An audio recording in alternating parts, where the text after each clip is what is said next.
Hello and welcome to the Nutrition Digest podcast. We are your hosts and registered dietitians, Alicia Kugler, Tara Valenti, and Summer Merrick Williams. Here to dish up the nutrition tea, dispel the myths, inspire, inform, and hopefully entertain. Today, we are doing part 3 of our series on weight loss. Part 1 was all about fat loss versus weight loss versus body recomposition. Part 2 was all about GLP-1s. We talked a little bit about the science behind GLP-1s and some of the hype too. So today we're going to dive into lifestyle factors that don't get enough attention, but play a huge role in fat loss and long-term success.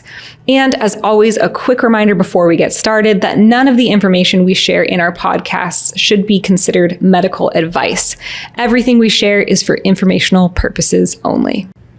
So first off, let's talk about sleep and its relationship to fat loss. And Summer, I know we were talking about this and you're like, I feel like it's very interesting that we gave you this topic because you're like, I'm so tired today. I am so tired and I do really struggle with sleep and have for decades, to be honest. I actually have to take sleeping medicine to help me sleep because my sleep health and sleep quality is so poor. And I think this is so common for a lot of people, and it's such an underrated variable that people don't consider that could be affecting them. Oh, it really does. And not only just in your daily life. For me, I often have to nap almost daily because I'm so exhausted. I'll wake up in the morning and 2 hours later, I need to go back to sleep.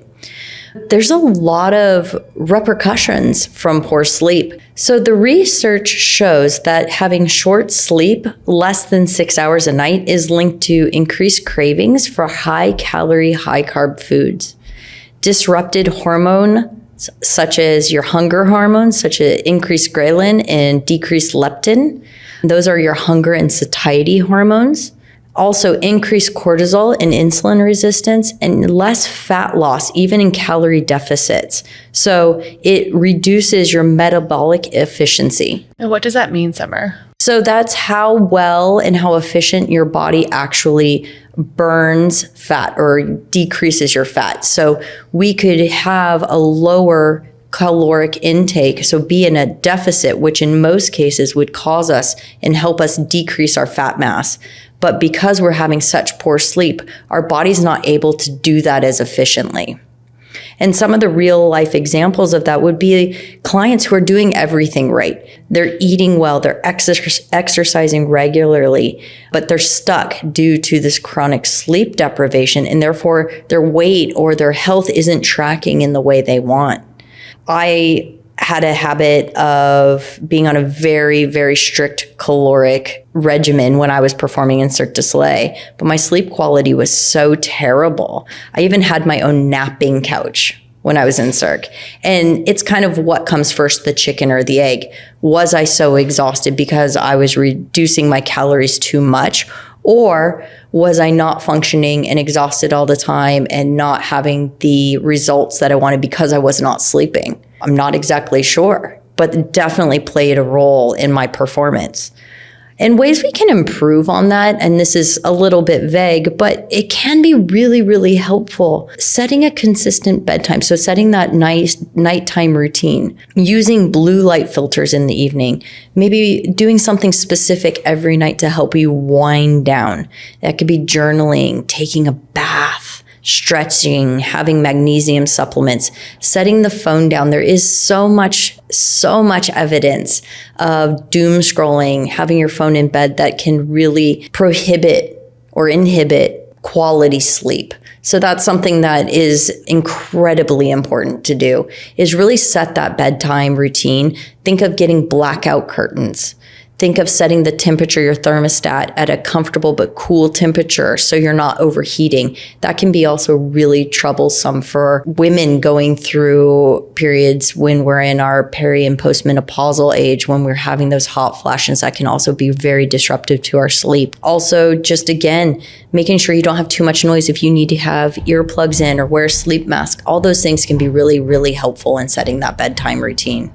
Yeah, I had a friend that came to me and was asking about, oh, Alicia, like, what do you recommend for sleep? And I asked them about like, well, what time do you go to bed? And they're like, oh, it changes. Like, depends on work, depends on social life. And every single night they went to bed at a different time. And it was interesting because I said, like, your circadian rhythm might be out of whack. Like, you might be getting tired at 10 p.m. every night, but because you aren't able to go to bed, you might be getting like that quote unquote second wind. And I do find that's the case with a lot of people in my practice, is that maybe they're ignoring those initial kind of signs that their body's fatiguing, their body's ready for bed, because they want to do other things. They want to finish their social media. They want to finish their episode on TV. They got a show that they're into. So kind of like really trying to be a little bit more mindful of your body and being kind of aware that, like, if you're someone that, hey, my bedtime is 10 p.m. Monday to Thursday, then the weekend comes and I don't go to bed until 1 a.m., that might throw you off for that Monday. And you might notice that could have a big effect. So maybe even, I usually recommend try to stay within an hour on either end. So if your bedtime's 10, 11, and 9, that's kind of like your range that you're going to try to aim to go to bed. And I find that can really help a lot of people, is to normalize that bedtime schedule a little bit more. Definitely. That's a great tip. What else? So hydration actually plays a major role in our body's just digestion in general, but it can play a role in your fat loss goals as well. So water is basically a digestive catalyst. It's essential from the very beginning of the digestive process, and it's needed to even produce saliva, which contains enzymes like amylase that begin to break down your carbohydrates that you eat.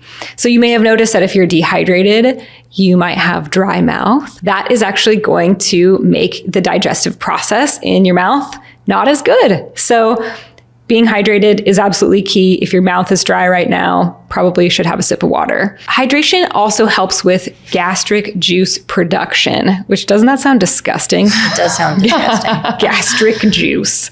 But there is something in your stomach called gastric juice that actually helps to make sure that you have smooth digestion of proteins and helps to activate the enzymes that are in your stomach, like pepsin. So if you're dehydrated, that process doesn't work as well either. Proper hydration helps to support motility in the GI tract as well. That's why when we talk to people who are struggling with constipation, one of the things that we mention first is, are you drinking enough fluids? Are you hydrated? So dehydration can slow down digestion. It can lead to bloating, constipation, and just overall discomfort. Those are all pretty good selling points if you ask me. Like, no one wants to experience that. So drink some water or eat some watermelon. For people who have GI struggles like IBS, colitis, other GI conditions, inadequate hydration can exacerbate symptoms like cramping, gas, or irregularity as the colon pulls water from stool to compensate for deficits. Also, if you are a person who has chronic diarrhea, first of all, contact us. Second of all, you're losing a lot of fluids through those movements. And so replacing those fluids is going to be really important. You may be getting dehydrated due to that. There's also appetite regulation. So hydration status influences our hunger and satiety signals. The hypothalamus actually governs both hunger and thirst. And it's really common for people to confuse thirst for hunger. A lot of us have heard of this before. I mean, I've definitely been given this advice by people in my life who have said, you know, if you're trying to lose weight and you feel really hungry, have a glass of water first to see if it's just thirst. And then if you're still hungry, then go eat something. It's not quite that cut and dry, but the intentions are good. Basically, we're just saying, like, hydration status plays a role here. Make sure that you're hydrated so there isn't any confusion there. Drinking water before you have a meal can help to reduce caloric intake by improving your sense of fullness, especially in people that tend to eat really quickly or emotionally. So start by hydrating yourself. It can be a really great strategy. Cold water can actually stimulate alertness and reduce cravings momentarily, which offers a non-food coping mechanism during periods of emotional stress. So another little strategy there for you. And in studies, increased water intake has been linked to reduce calorie consumption and improve adherence to structured eating plans. So I think it's pretty straightforward here. Hydration plays a very significant role in our eating habits and in our digestion. So it's something that we we should not ignore. Fat metabolism is also impacted by fluid intake. The breakdown of fat actually requires water.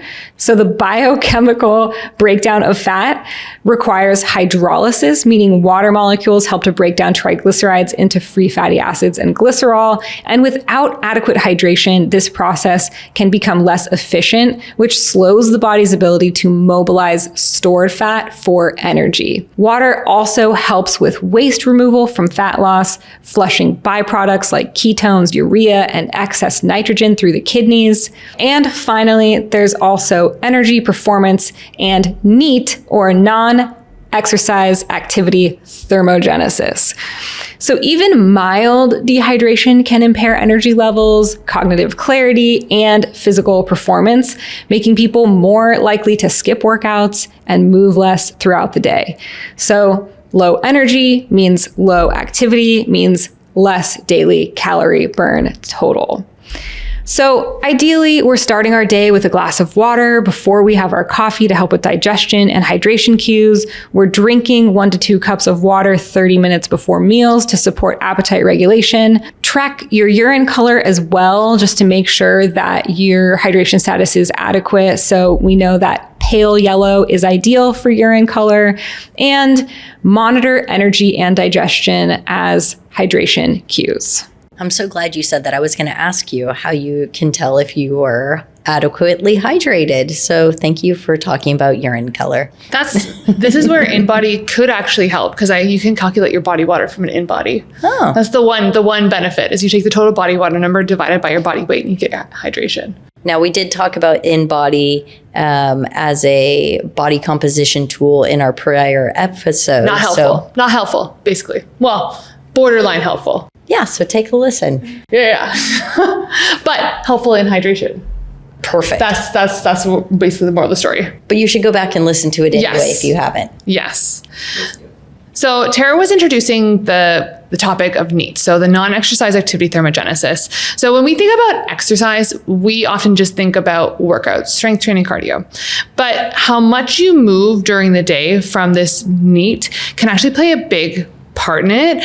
And I find for a lot of people, this might actually be a bigger impact on your calorie output than just structured exercise. So going for a walk, taking the stairs, parking your car further away, dancing around your house when you're trying to uplift your mood, cleaning, puttering, gardening, doing errands, whatever it is, it can contribute so much. And that's why some people who have like a sedentary job might, like, even if they're like crushing their workout, might not see substantial change because they're just sitting all day long. So it's important to make sure that our lifestyle is active overall. Research shows that increasing your NEAT is a very powerful strategy for fat loss and weight maintenance. And it doesn't necessarily have to add a lot of physical stress on your body. Like I know we've talked about in our previous cortisol episode, which Tara will touch on in a little bit, like exercise. And so I think for some people, they're very stressed about adding too much extra exercise because they don't want to stress their body, cortisol, blah, blah, blah. We've talked about that in great detail. But this is an easy way just to increase your output in the day. Workouts may not be enough. So like, yes, it's awesome to get a workout in, and we're not harping on not working out. We'll talk about the benefit of that in a moment. But if you're just training for 1 hour and then you're sitting for 10 hours, your energy output could be on the lower side. And even if that means like maybe you're just fidgeting a little bit more, maybe you're just moving a little bit more. Like I know I'm someone that I talk with my hands and I like to fidget a lot. I think a lot of times focusing on that can really help with fat metabolism, can help with insulin sensitivity, can help with energy overall, taking that break up in the day. When we look at more the exercise piece of the puzzle, I think there's that age-old debate, which is better for fat loss, cardio or strength training? The answer is both. Combination. And figuring out what is sustainable for you in terms of movement. I think a lot of people think, oh, I have to be in the gym, crushing a hard workout in order to see changes. Well, maybe that's not the right thing for you. Maybe your cardio is doing a dance, like going dancing, or it's going for a long walk outside, it's going for a hike, it's going for a bike ride. Maybe it's strength training is you're finding an outdoor gym and you're doing like pull-ups and push-ups and things like that, or you're taking up a hobby. I feel like both of you have some things to add. Maybe it's burlesque. Maybe it's pole dancing. Yeah, exactly. Hey, actually, pole dancing needs an incredible amount of strength. Same with Cirque, like so much strength is required. I did Chinese poles in Cirque. Yeah. It's like the non-sexy version. Yeah. But I was just thinking about more doing a dance. I was just picturing you doing a little dance. Just putting some music on? Just one. Well, we're going to try to take dance lessons for Mexico party with our family for the wedding. Oh, nice. The reason why strength training is important, and that could be any form of resistance training. So I say strength training, but that could be any form of resistance training, as we've discussed, is it builds that lean muscle or maintains the lean muscle while you're in that caloric deficit. So then we don't necessarily have that same metabolic decline of being in a caloric restriction. If you're just focusing on cardio solely, yes, your output would go up, but you might just end up in a situation where we're eating away at the muscle mass too, and we end up with just weight loss. We want to think about the long-term picture of everything. We want to think about that maintenance after we get to our goal. And that's why it's important to make sure that we maximize our metabolism so we prevent that weight regain, which I know that we've talked about in the context of the GLP-1s as well. And so it's really important to make sure that we're thinking about that. Cardio is great for kind of like helping with the heart health. It burns calories. It's great for stress relief. It can help with recovery. It can help with endurance. It can help so many different things and can just help with output overall. But it is important that we kind of find that balance of the two. So the burning the calories and improving heart health from cardio, building muscle, improving insulin sensitivity from the strength training, and then keeping our metabolism as active as possible. And there's new evidence coming out, which is really cool, around people who do, like, say, for example, a lot of like more running on inclines or doing like a lot of like hard cycling that involves more resistance, that they can do kind of like the synergistic of the two as long as they're fueling enough. So it's very cool data that's coming out. The reality is we want to kind of aim for somewhere in the range of 2 to 4 strength sessions a week. That can vary person to person in terms of what your availability is. And then cardio, that could be anywhere from 2 to 3 times a week. I would even say 1 to 3 times a week. Walking, biking, swimming. But the big thing is getting your NEAT up. So getting our steps. I know that there's the age-old 10,000 steps. I usually say gauge where you're at and try to just get it up a little bit higher. Don't get too consumed by, I have to get my 10,000 steps. Find what works for you. And then trying to get some sort of movement break in like 60 to 90 minutes. Maybe you set a little alarm at your desk to get up and you just kind of like move around, dance break, a few jumping jacks. Maybe you're really motivated and you do like 5 burpees every 90 minutes. Like that would be really motivating people. No, burpees are not for Tara. Okay. I hate burpees. I love burpees. I'm a burpee girl. Yeah, same. I'll do that over anything else. That's gross. I didn't say burping girl. I do like the burpees. Yeah. So it's like small things that can really add up in the long term and can help you reach that big goal. Okay, let's talk about cortisol. We have an entire episode all about cortisol. So I'm going to do a quick recap here because it does absolutely play a role in weight loss. So episode 7, we dive a little bit deeper into this. So if you really want to learn about cortisol, I highly recommend checking that out. We literally spend the whole time talking about it. Cortisol is basically the body's primary stress hormone. That's why most of us have heard of cortisol. It is considered to be the stress hormone. Cortisol isn't necessarily a bad thing. It actually helps to regulate your blood sugar, inflammation, energy levels, and recovery. There are times when we do want our cortisol levels to be higher. We just don't want them to be high all the time. So chronic elevation, when stress becomes constant or chronic, cortisol can stay high, leading to sleep disruption, poor exercise recovery, and increased cravings. So that's kind of the dark side of cortisol. We also discussed during that podcast the symptoms of high cortisol. So fatigue, weight gain in the abdominal region, disrupted hunger, mood swings, and poor sleep quality. New things that we haven't talked about yet regarding cortisol are stress and fat loss.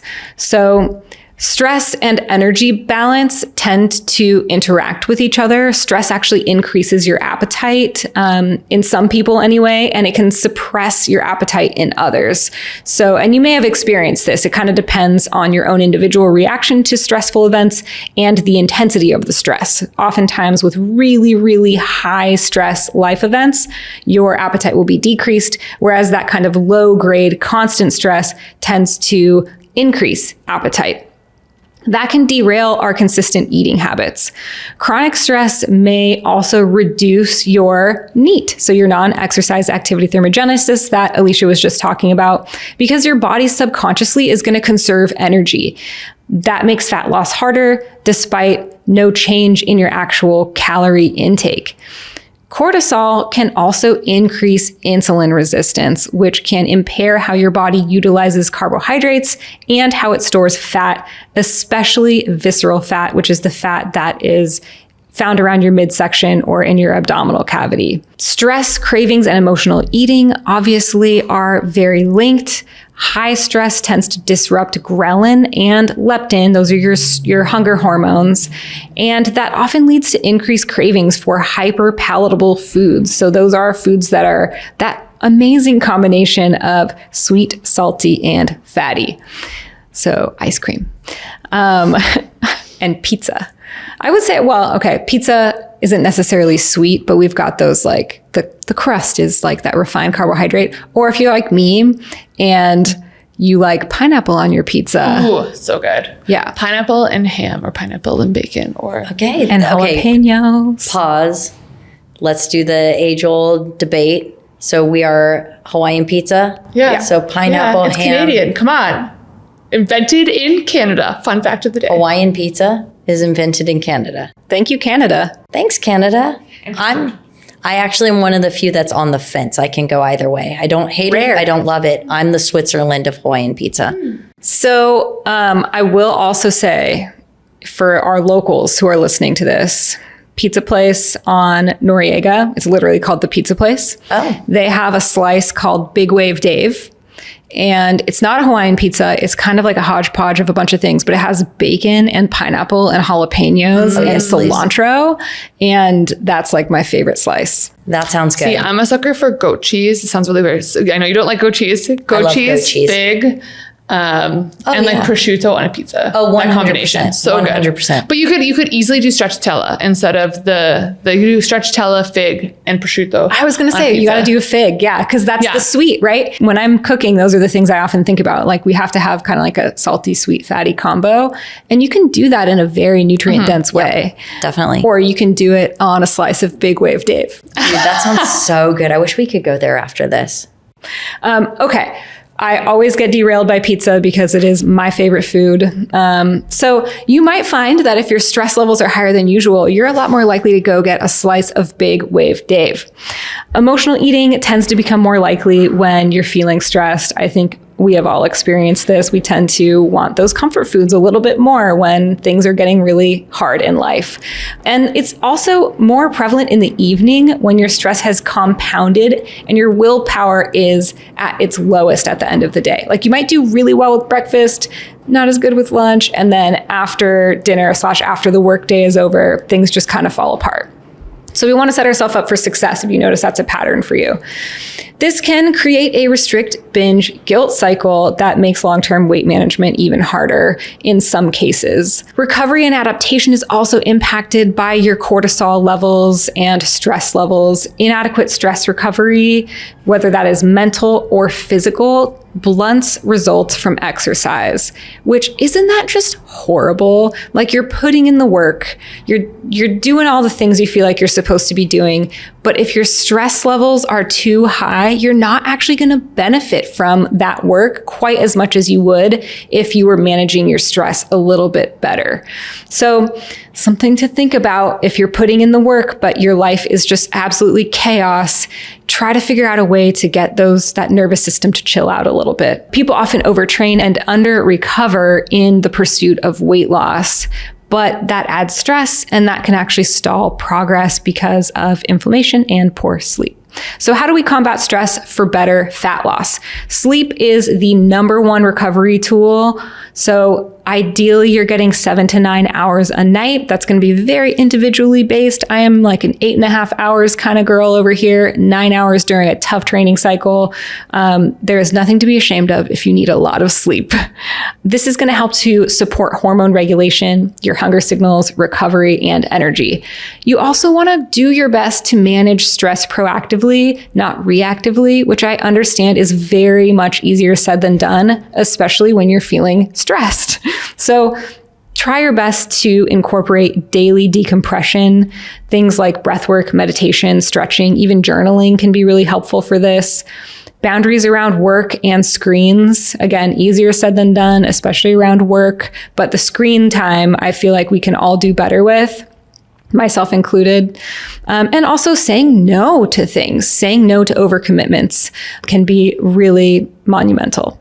Support with movement, not just for calorie burn, for regulation. So walking, lifting, light cardio, depending on your stress level, and know when to push versus when to pull back, which can be very challenging for people who are competitive. And then a final pro tip for you: if you are training hard, but not sleeping, not recovering, and living on caffeine, you're actually making fat loss harder, not easier. Another big important thing is social support and accountability. And it matters because studies show that those with accountability are more likely to succeed and sustain results. Think about it. When you have a team behind you, whether it's a sport team, if you think of pro sport, right? If you have a whole team, they got you. So if you drop the ball, they're going to pick it up. If you mess up, they got your back. Like us supporting you on your running journey. You got this, Summer. We're here and we're proud of you. We are so proud of you. I've been following you on Strava. Thank you. I signed have back. to add you on Strava. I followed you. Oh my God. I know. Where are such you? Such a bad You're friend. a terrible friend. No, I'm just kidding. No, but I appreciate the support. I love getting the kudos. It actually makes me feel really good. And to this point, I went on a first run with a friend. I'm usually so intimidated to do something with another person because I'm afraid of judgment. I'm afraid I'm not going to show up. Weight loss is the same thing. So the more we can get people on our team to back us, the more they can help us when things get tough, to help encourage us, to help us make better choices when we're feeling a little bit shaky and we really want the big wave Dave as opposed to a salad for the 5th time in a week. That could be problematic. Also, social isolation. It equals a higher risk of emotional eating, binge episodes, and poor body image. I mentioned in another podcast how sometimes my comfort food tends to be an entire package of pasta.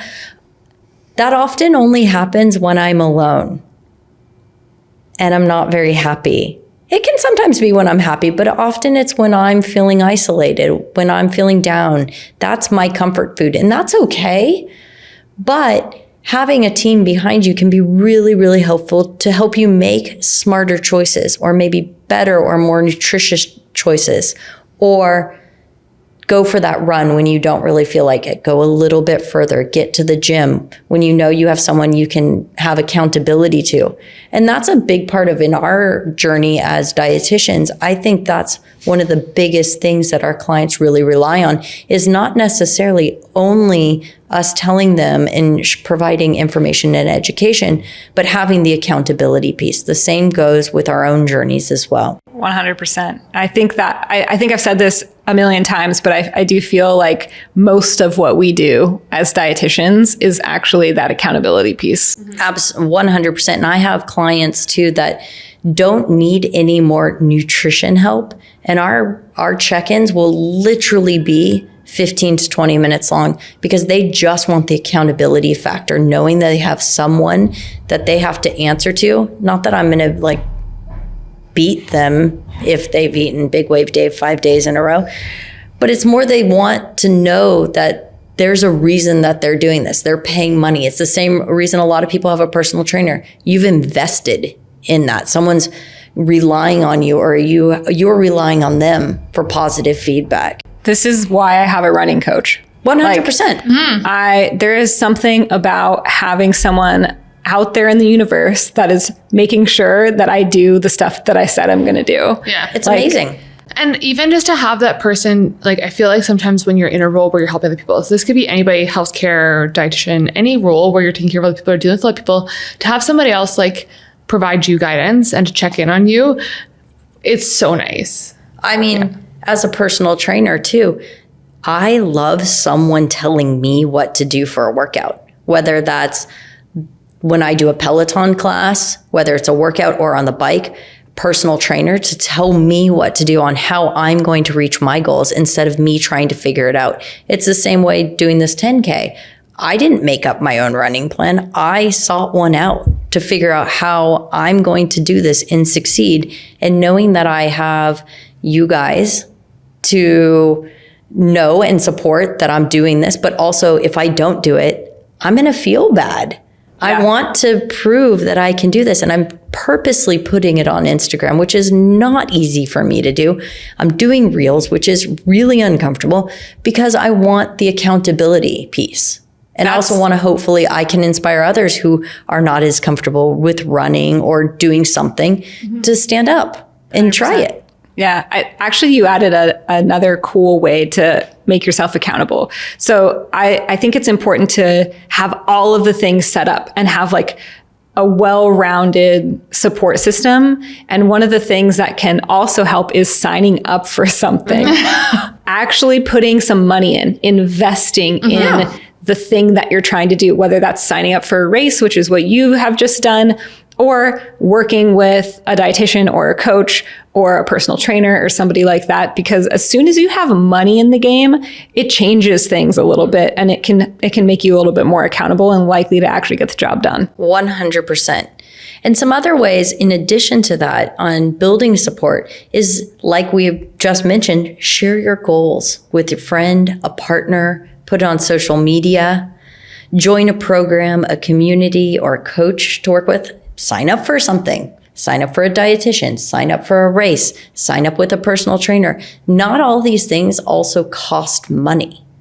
Simply signing up for a charity run that is free, committing to running with a friend, committing to eating well with a buddy.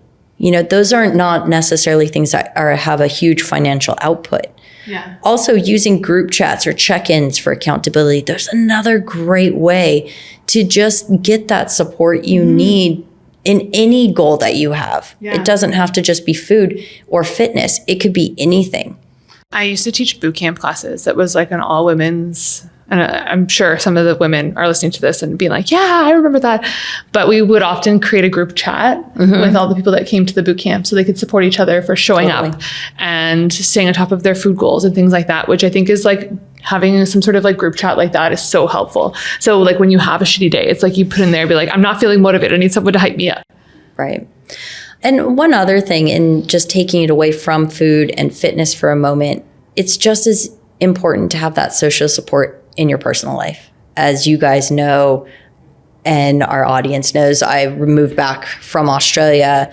I'm going through a divorce right now, and it's really challenging. And the main catalyst, the main reason I moved back, when I have residency in Australia, I was ready to live there for the rest of my life, is the social support I have at home. So there's no doubt in my mind that social support can be everything. It can be the best medicine for healing, for getting your goals done, for ticking boxes, whatever that is.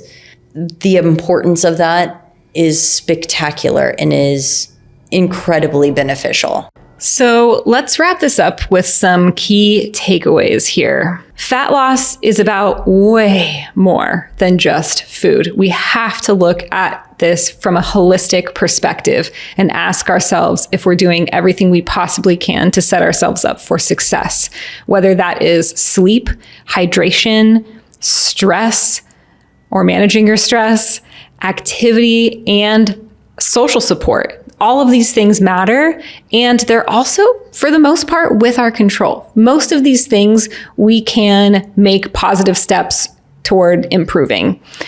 If your fat loss has stalled and you're feeling stuck, that's a really good time to step back and ask yourself if maybe one of these factors is the missing puzzle piece that we need to put into place for your success to start actually locking in and working again. Or sometimes it helps to have another set of eyes on what you're doing. I know that I myself am very blind to some of my habits. And so if someone else from the outside can say, hey, this is a bad habit that you have, or this is an area where you can improve, sometimes it can be really helpful to just have someone else kind of look at it and tell you what's up.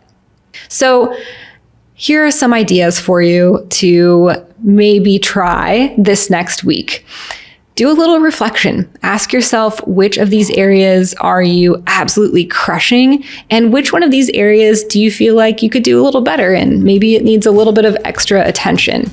And try a new habit, maybe a better bedtime, maybe set a goal to increase your daily steps, maybe a daily stress check-in or some kind of way to better manage your stress. And keep tuning in to the Nutrition Digest podcast, and we will see you next time.